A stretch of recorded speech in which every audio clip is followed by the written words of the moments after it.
तर मोठी सून मयुरीच्या तक्रारीची महिला आयोगानं दखल घेतली नव्हती असा आरोप सुषमा अंधारी यांनी केला।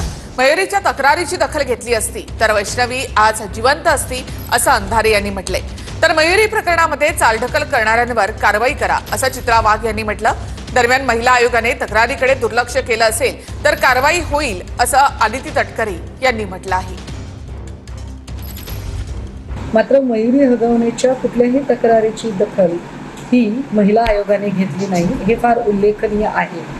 कदाचित जर मयुरी हगवण्याच्या तक्रारीची दखल तात्काळ महिला आयोगाने घेतली असती तर आज वैष्णवी हगवणे आपल्या सगळ्यांमध्ये जिवंत असते। मोठ्या सुनेचं प्रकरण होतं, कोणी त्या ठिकाणी दुर्लक्ष केलं, कोणी पाठी घातलं त्यावेळेला हगवणेला, त्यांच्यावरती सुद्धा कारवाई व्हायला हवी। मयुरीच्या वेळेला सुद्धा ज्यांनी चालढकल केली, कदाचित बघा की त्यावेळेला दखल घेतली असती तर यांना दणका बसला असता।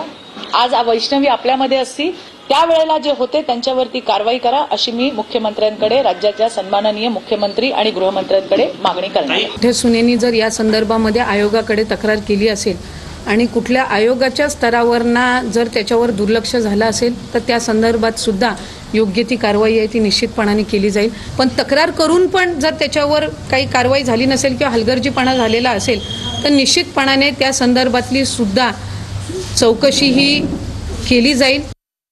कोणती तक्रार दाखल नव्हती, पण ही घटना समजताच मी स्वतः यामध्ये सुमोटो दाखल केलाय।